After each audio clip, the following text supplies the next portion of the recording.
Dude, Yeah. is it okay that Sunny hangs out with us? I think it's great if Sunny hangs out with us. It's better. Yeah, it's better. I mean, Sunny makes everything better. She makes everything better. Besides this, dude, she's the best dog ever. That's life, though. But that's life. Can't win them all.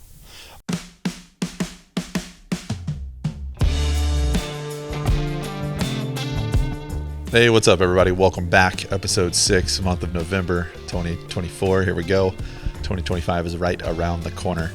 I don't know about you, but that is a very scary thought to me. Time is flying. I can't believe we've been doing this for 6 months, too. That's also pretty wild. Just thinking back on some of the conversations we've had. This has been a really fun journey, so thanks for coming along. Really appreciate it. If I haven't met, my name's Noah. Hi. Good to see you. Good to hear you. Really do appreciate you being here. Got to sit down this month with our buddy Seb of Seb's Woodfire, and if you've checked out our YouTube channel, also a little show we're doing called Crafted by Fire, where we go hang out with Seb for a couple days out in the woods somewhere, and he shows us how to do his thing over some campfire cooking. And the dude knows what he is doing. He is a master with a woodfire grill. So if you're ever in the greater Ventura, Los Angeles area, definitely want to look him up and see if you can grab some of his food, because it is unreal. Anyway, we were out shooting some fall campaign stuff a few months ago, and Seb and I sat down and talked about, living life on your own terms. And the dude's just super driven and always focused on the finish line, always focused on doing the best he can do in the moment, and kind of never forgetting where he came from. And just really inspiring conversation, and it was really great getting to know Seb over the last couple months. And hope you guys enjoy this. This is really cool. Sit back, enjoy. Let's just jump right in. All right, see you on the other side. Well, let's get rolling, Dude. So Let's get after it. This has been very cool, and thanks to you again for everyone for joining. This is Seb. Hey. He's becoming a very good friend of mine. We are in an undisclosed location in the Sierra National Forest. In the Sierra National Forest. Shooting Iron Resin's fall-winter content campaign, etc. And this is a beautiful late summer day. Dude, beautiful day. We did a little moto ride this morning, did a little fish. You cooked us breakfast for the show that you're filming for us, which was so good. Dude, money. And we did a little lake swim. Oh, your dog got to float on a log. dude, that was the best part. It's been like the day's been unreal. It's been an unreal day, I know, right? Yeah. So, we're riding that vibe, if you couldn't tell, in YouTube world. And if you're listening in audio world, we got some big old grins on our faces. Yeah, just stoked, just riding it. Just life is good. Life is so good. Life is good. Thanks for sitting down, dude. Dude, of course. It's a relatively new podcast, Yeah. And the whole idea behind the podcast is we want to talk to people who are living life on their own terms. For sure. And I honestly don't know if another group of people that live life on their own terms more than anyone who wants to start a restaurant. Yeah. So, mad respect on that front. That's Thank you. Huge thing to be biting off. And I think you're handling it very well. And Thank you. I really respect your drive and your just gumption to get after it. So thank you. Definitely want to give you some props there. So, dude, appreciate that. So you've been cooking for a while. Yeah. Let's tell a little of your backstory. Yeah, born and raised California, or? Yeah, born and raised California. I grew up in the Valley, LA Valley, like cool. Mission Hills area, and just grew up with my mom and dad, like kind of they're first generation. So they came over here. Is that right? Yeah, first generation. Yeah, you're first gen. I'm first gen. Yeah, They're the first ones that jumped over here. Cool. And they came from where? Yeah, so they were living in Mexico and they got married. And they came down here and they were just working like whatever jobs they could find. My dad was a touring musician before like my parents got married. What kind of music? Actually, they got married. He was still a touring musician, but he did cumbia. Oh, let's go. And he helped kind of pioneer that in a very famous band called Los Fantasmas del Caribe. Dude, I'm going to look this up. Yeah, so look it up. Cumbia. They're it's like so much fun. Super like cumbia techno. I love it. Old footage of him playing. Oh, yeah. Sold out crazy. And my dad's like, if you ever meet my dad, he's like got this like super cool like persona to him, and it's like you could just tell he's lived life. Oh man, that's great. So yeah, he's doing that. So I kind of grew up in that like artsy music, like grew up wanting to be a musician just like Pops. But mom and dad always worked. They were always working. They were always trying to make it.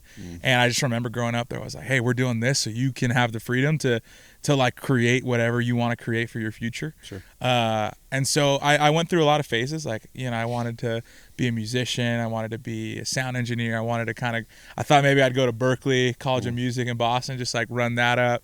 And then like I kind of stumbled across working in fast food, like out of necessity. I was like, oh, I'm gonna start working in fast food. I got my first job at like a poke restaurant in the Valley. I was like in high school still, but I just wanted to make money, and I didn't like grow up with allowances or anything, so I wanted to make money. I got this job at this poke restaurant, and I met this chef, and he's like this like it's like a super like nice poke restaurant, and there's like this like Spanish speaking Mexican dude back there filleting all the fish and creating everything. And I think that was the moment when I was like, oh, this is sick. Like this guy's just like grinding back there. Yeah. Learned how to butcher whole fish there and hang out and season things and kind of like early flavors. And I was like, oh, this is just like good because I just want to eat more. And so it just kind of was like, oh, I could just eat a lot of poke and like be stoked. Yeah. And then that kind of led into, I was just kind of like, oh, whatever, I'm doing this. And I worked at a Mexican restaurant called Poquito Mas, which I don't even know if there's still. Yeah, there's one in the Valley. There's one in the Valley still. Yeah. So I worked there in the kitchen, and that was like fun and fast paced as well. And then after that, I transitioned to like really fast food because I thought the opportunity were greater. So I like started working for Chick-fil-A. That's when I like kind of stayed the majority of my like restaurant experience, like through that, servant leadership, through that kind of mentality, and thinking that I was going to be like an operator. So I grew the ranks, ended up becoming director of operations. The business knowledge that you gained in that too, is probably helping you immensely now. Yeah, I would guessing 100%. I'd say that helped me significantly more than any of my other experience combined. That's great. Because it's a machine. Chick-fil-A is a machine. You say McDonald's is a machine, like all these other companies are machines. And so I just learned how to work a machine. And so I ended up getting fired from Chick-fil-A. I got fired because I was playing this game called Nerf Assassin with my close friends. And my friend Priscilla, shout out to Priscilla, showed up to work.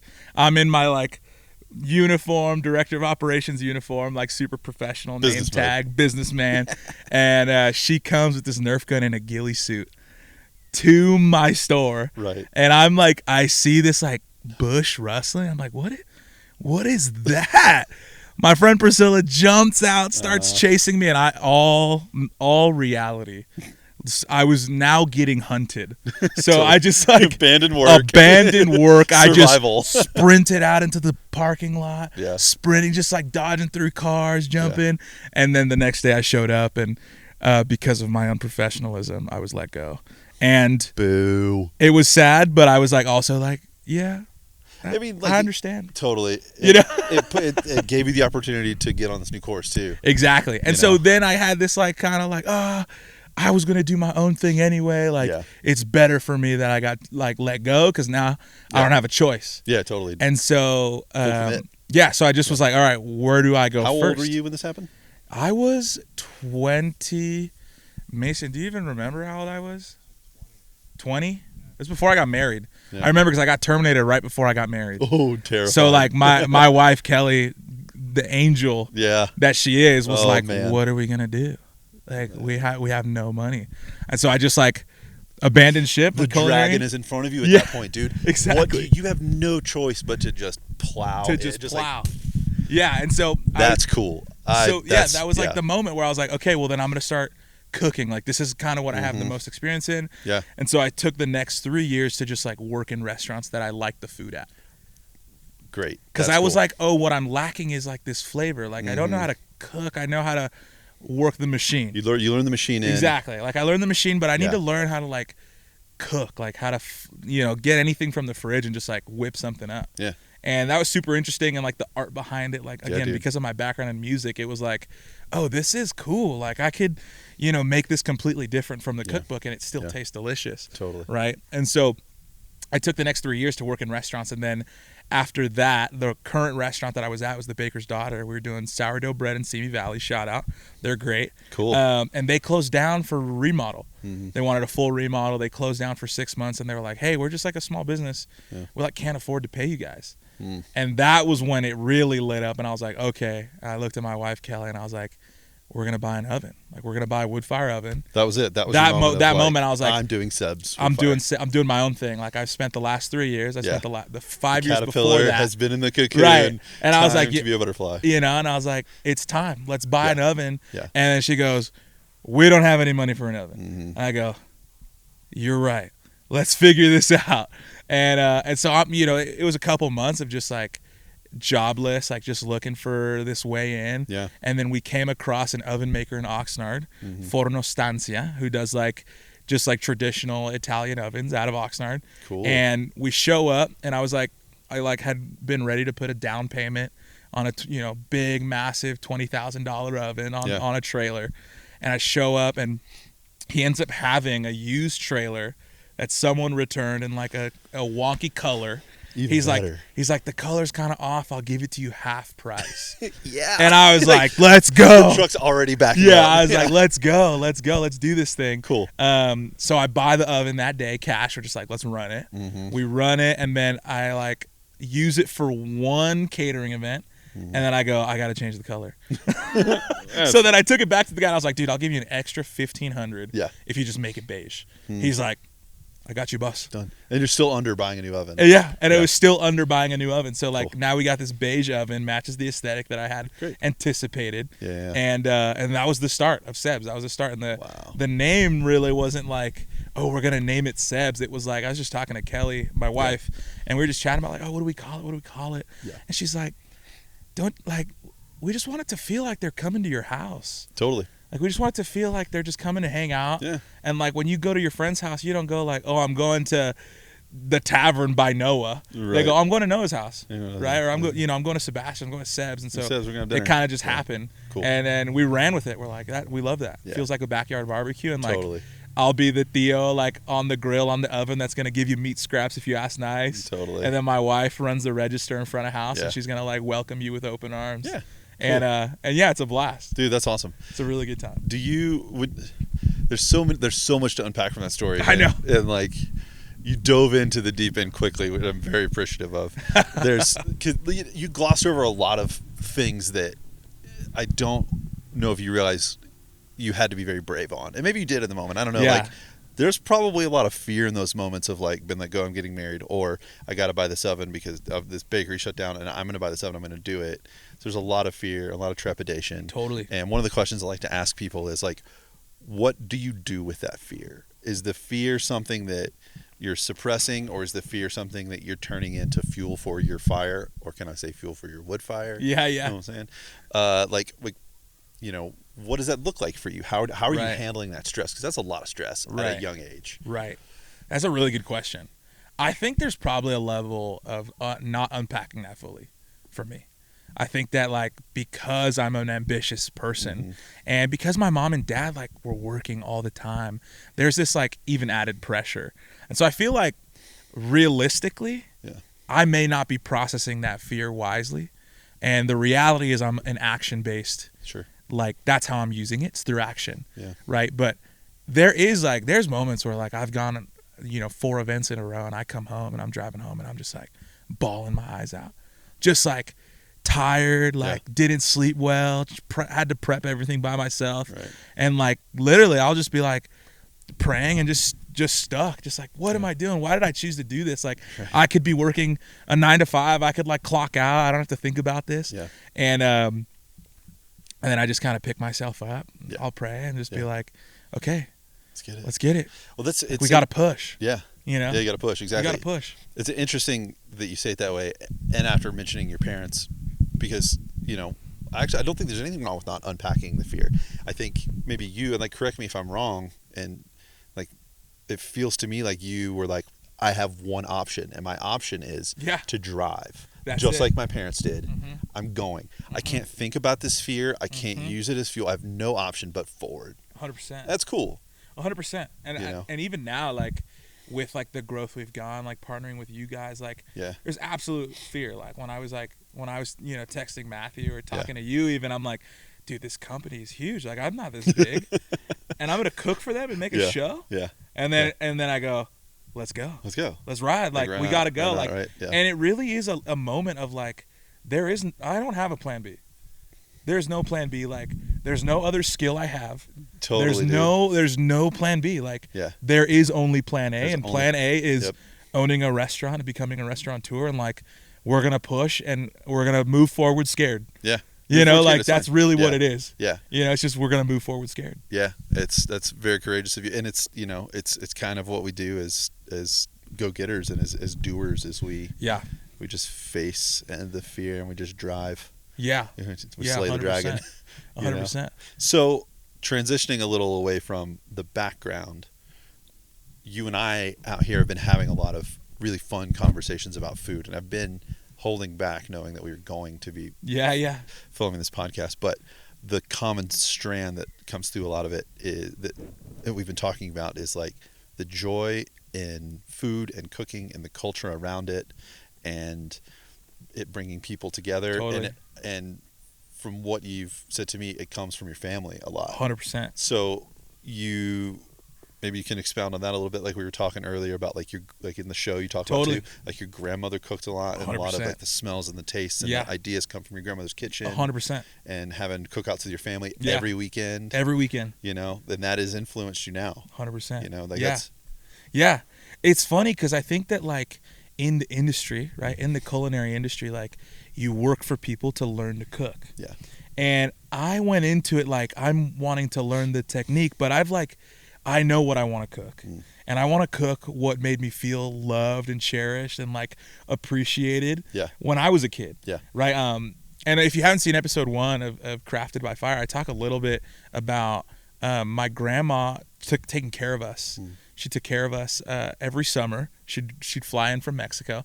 And so my parents could work. We didn't have school. So my grandma watched me from like when I was born until I was like 16. Yeah. Every summer she came down for the 3 months and I just hung out, swam, and cooked a ton. Yeah. But I never saw cooking as like a profession. That was just like that's just what we do. That's life. That's just life. You want to eat good, you cook. Yeah. Right. And so I grew up with that. I grew up with my mom and dad being like super hosts, right? Like they loved having people over, right, when we were kids. And so it was like I wasn't like I didn't have trouble falling asleep because there was always cumbia in the background.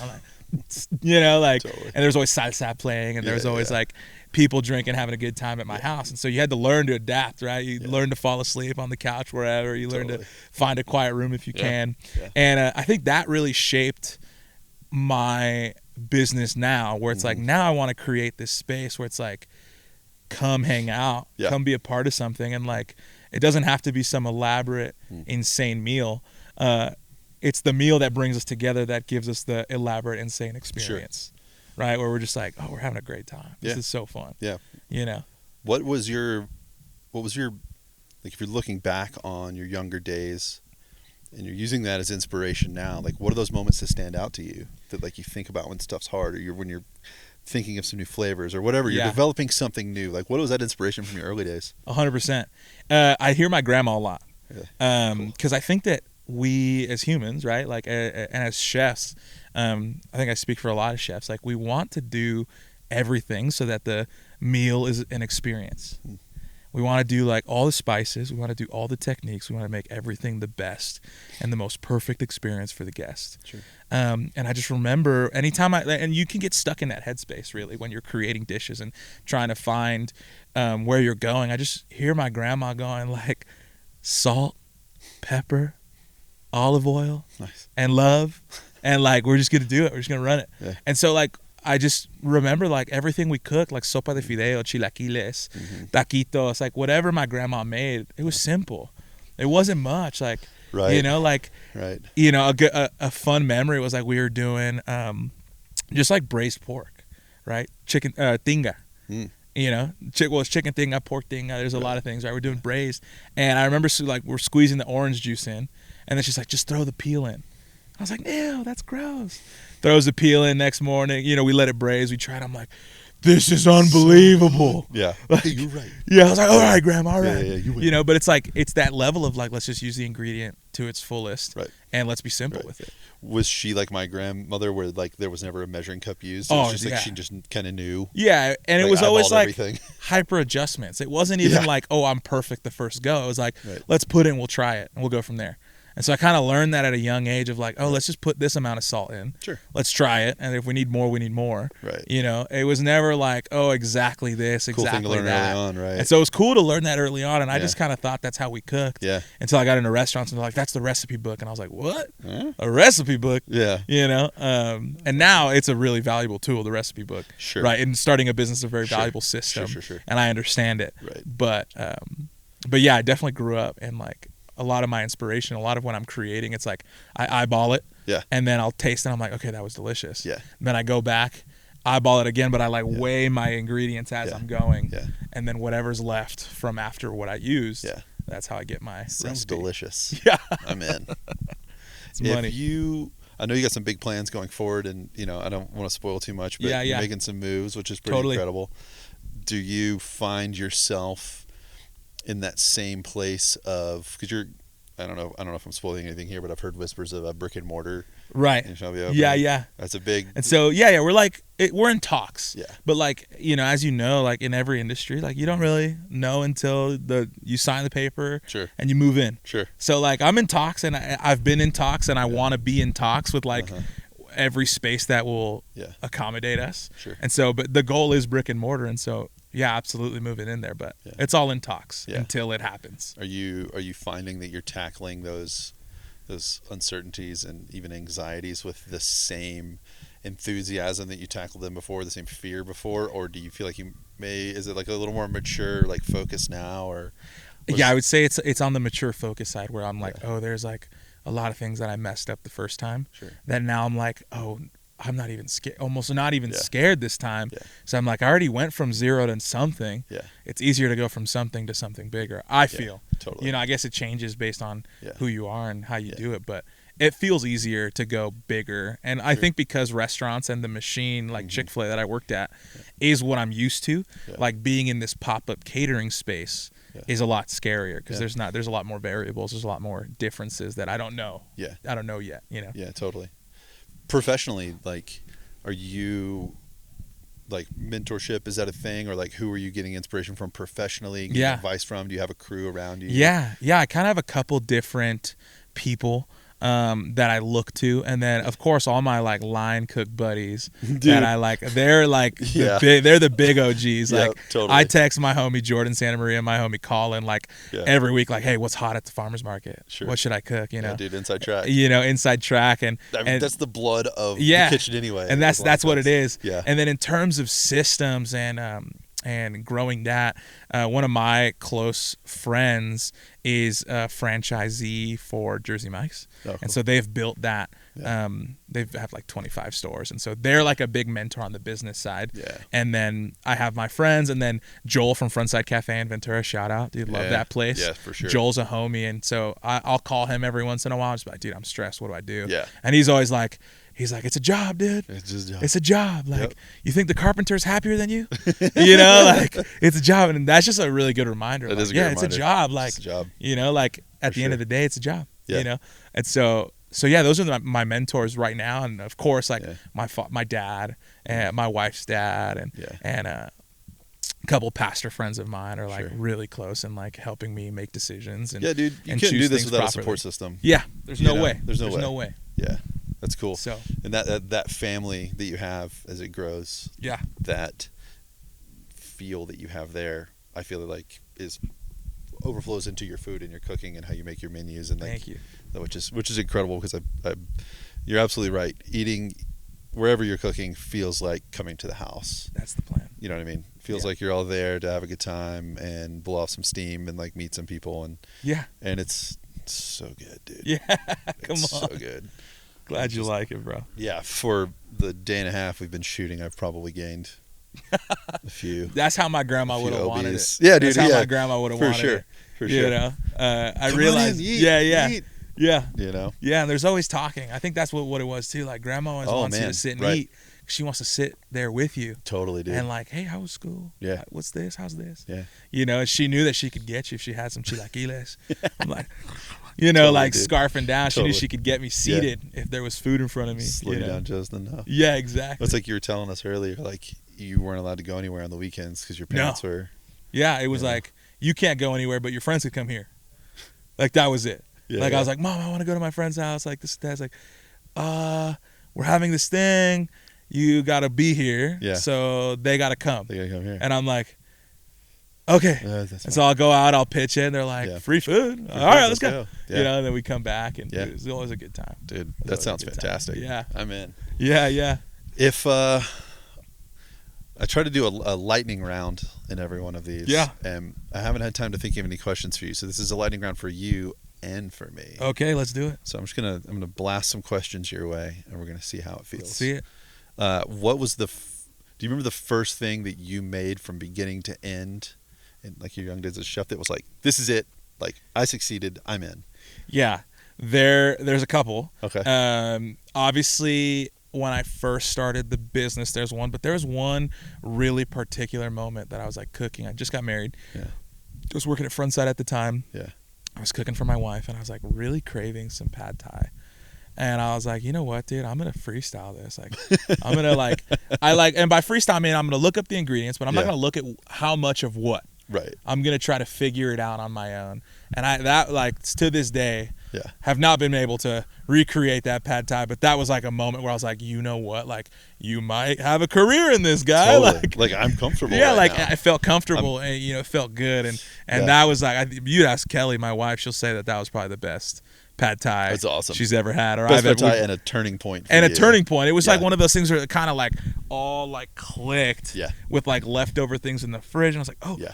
It's starting to make sense, like almost like the music theory of it all. Sure. Like the theory of cooking. Like when you're learning to play guitar, like it's so tough, and then one day you're like, oh, actually, this is all becoming right. You start to like, oh, like it's all right here. Yeah, very and cool. so that was like a turning point in my cooking. And then the first dish I created that's still on the menu now is like our Mama Imelda pizza. Nice. And so it's a sourdough pizza with a chipotle tomato sauce. I haven't had this yet. I need to. Chipotle tomato sauce, fennel sausage, squash blossoms, queso Oaxaca, Dude, let's go. mint, and cilantro. And it was like inspired from a tlayuda I had in Oaxaca. Oh, let's go. And it was like, I made that, put on the menu, and it was like immediately a top seller. And like I took it off for a second. Yeah. And like, people were pissed. They're like, people were like burning where down is this? Ventura. Like, you can't take this off. Yeah. And so it's like kind of most likely going to be a forever piece. Cool. On our menu. Yeah. And on brick and mortar to come. It's become a staple. That sounds great. I can't wait to try it. Yeah. For those of you listening and not watching, you can't see me drooling all over my microphone. Favorite knife? Favorite knife? Okay, I bought this knife when I first started. Mm-hmm. It's a 240 carbon steel Giotto. I went down to Japanese knife imports, and like it's like when I first started cooking. Yeah. And I had no idea what I was looking for in a knife. Yeah. I went over there, dude. They took care of me. They were like, let's get shout fitted. out to them too. Yeah, shout out to them. They were like, oh, you got big hands. Let's do Yeah. this. They shaved down the bevel for me so that it wouldn't blister my hand up. Wow. And I literally just picked the coolest looking knife. Really, Yeah. I had no idea. And as I started cooking more and more, I realized like, oh, carbon steel is really easy to sharpen. Yeah. Oh, this long knife like can get through like veggies easy. Sure. Butchering, like all these things, like, oh, this is it. And now it's like kind of the only, like if I'm ever asked to cook somewhere, that's like the only thing I need. Yeah. And I'll make it happen with that Totally. knife. I haven't bought a knife since then. That was like 5 years ago. Oh, nice. And so it's still the knife I use. One. It's the knife you see in the video. Yeah. And got I a great don't handle on it. Yeah, It's a I don't beautiful ever knife. see. Yeah. I don't ever foresee getting a new knife. There you go. Until it's like donezo. Totally. And then we'll hang it up. They'll hang it up. Get another one. I'll get another one Yeah. with the same knife. Totally. That rules. But yeah, that's probably my favorite knife. Okay, cool. Great answer. What are your three? This can be a person. It can be a book. It can be a song. Three things that inspire you that aren't food or cooking or chef related. Okay. That are outside of your world of food. Oh, that's awesome. That bring you inspiration. That's a really good question. Music's big. Yeah. Talking about my dad and like just the music. I think like one of the big ones. So I'm gonna give you a couple. Yeah. One of the big ones, my pops. Yeah. Just like absolute go-getter, and he just like is always spitballing creative things at me. He's always like, check out this new song. Cool. Dude, look at this new song. Check this out. Did you see this video of this like UFC fighter? Like, look how crazy this is. Sure. And so having that is a big inspiration. Yeah. The next thing is like within music, like all the subgenres, everything. You hear new music, it's like, whoa, this is crazy. Yeah. And I'll like oftentimes get like inspired to recipe develop after listening to a new album of something. Great. Yeah, totally. The next thing is like my friends and family. Like one of my closest friends, Royal Dean. Shout out Royal. He gave me this book called "Steal Like an Artist" by Austin Kleon.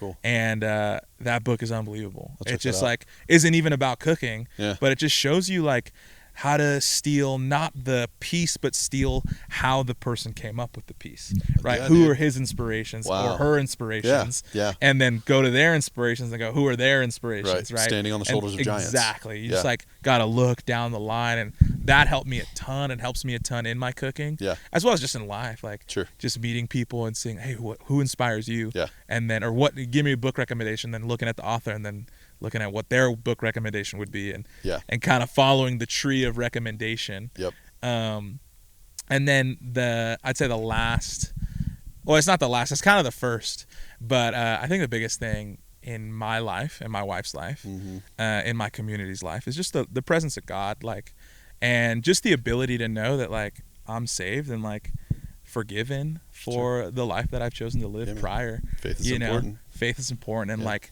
having that inspiration through the Father, like being able to just give him my difficulties and give him like what's frustrating me or what is, the hurdles that I'm coming, and having him respond just with open arms is like the sweetest thing. And like it is really a moment where it's like, oh, I can do this.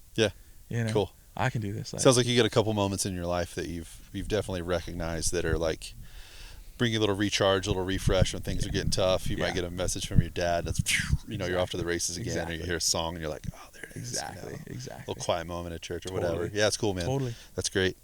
It's hard taking the risk that you take and the weight you have on your shoulders, and your recharge, refresh time and moments, very precious. We have to take care of those, They are. Yeah. They are. It absolutely is. I had one and I forgot about it because I was thinking about all your music inspiration. It reminded me of my dad too. My dad's very much that way. Okay. I don't want to say like your death row meal because I don't like that phrase, but like desert island meal. This is the last meal you're going to eat, and you're making it. Where are you going? I'm gonna make sopa de fideo seco. Let's and go. That's what my grandma. I ate like we would like. She'd make like a massive fideo seco, keep it in the fridge, and I just like chunk at it throughout the week. That's all I want in life is my grandma's fideo seco. And what's cool is I went to visit her recently. She's unfortunately not doing the best, right? Like as people go with age, and she gave me the cookbook that has the fideo seco that she makes. And it was a really sweet moment. It was like awesome. A very kind of intense, like emotional moment for me, where I was like, "Wow, this is like a crazy. This dish like reminds me of like just growing up." And dude. And like getting that recipe from her was like super special. That's cool. Yeah, very very cool. Yeah, I'm choking out. Dude. Yeah, dude. My grandma did. Dude, absolutely, man. And yeah, it's just like a lot of good memories. Growing up in the summer with her. Yeah, dude. So it was a good time. That's awesome. Excuse me. No, you're good. That's cool. I mean, keep it together. No, I mean, like, listen, like that's where inspiration comes from, and you're running a really cool thing, and like every bit of your food and your hospitality feels and tastes like family. Yeah. Like when you hear your family, I know it's Olive Garden. You know what I mean? Like whatever. Yeah. Like you know what I mean? Like that's how I feel. When I'm around you and you're cooking. So I get it, dude. I get it. 100%. Abuela is a big part of it. Yeah, I mean, it's just like again, like I don't know that it's the dish, but I think it's the memories that surround the dish, and like I could go to a fine dining restaurant, get this like super elaborate, dehydrated watermelon that tastes like a steak, and it's cool. But like I'm not sitting there thinking about who I'm with, like the same way that like when me and my wife go camping and I make a breakfast burrito, I'm thinking about where I'm at, what I'm doing, how I'm hanging with my wife, and like. Those are the things that I'm looking for. Those are the things that I want to share. Like when people come to our future restaurant, Lord willing, comes, where they come to our pop-ups. Like I want them to think of like, wow, this food's so good. But really the food is good to the point where it's not hindering what's happening. Yeah. We're able to be here. We're able to be present. It's very approachable, and it brings the walls down. It starts conversation. Exactly. That's awesome. Exactly. Well, by the sun here, I got a feeling we're gonna have to go shoot against Sin. Yes, we do. We got another session or two we got to knock out. But you kept us recharged and refreshed and fueled up for a couple days of shooting. Come on, forever grateful. Yeah. Seb's Woodfire on Instagram. Sebs.woodfire. Sebs.woodfire on Instagram. And yeah. In the Ventura. Yeah, Ventura, Valley. LA, Simi Valley. We're kind of everywhere. Yeah. If you keep up on our Instagram, that'll be the best way to find us. Go eat his food. Go eat his food. And then, come say what's up. Come say hi to me. Yeah. Say hi to my wife. Yeah. Come hang out. Come say hi to Sunny. Yeah. I don't even know if she's on frame, but we'll start bringing her to events because she's just the absolute cutest dog of all time. She rules. In my opinion. We had a blast today. She's bonked from swimming and chasing ducks. Yeah. This is cool. Yeah. All right, dude. Let's get out of here. Thanks again for sitting down, and thanks for cooking for us. And of course. I'm so glad that I got to meet you, and we've become friends over the last couple weeks, and too many more. Stoked. All right, dude. Let's get out of here. Let's do it. Thanks, dude. See ya. See y'all later. Yeah, thanks again, Seb. The food was great. The hang was great. Such a good time hanging out with you, as always. Can't wait to see you and eat some of your food again. Hope y'all enjoyed that. Again, make sure you check him out on the socials. Make sure you check out his pop-up or his brick and mortar, whatever that dude's got going on. Trust me, you're going to want to be a part of it. What he said about proceeding, with in spite of fear, just really stuck with me. And I really respect his drive, and just knowing there was only one way, and that one way was through it. Big things in that dude's future. A lot of success for him for sure. Anyway, thanks for coming to hang out. Hope everyone has a great Thanksgiving. Hope everyone has a great fall so far. Hope your favorite teams are winning. And all right, we'll see you on the next one. Later, everybody.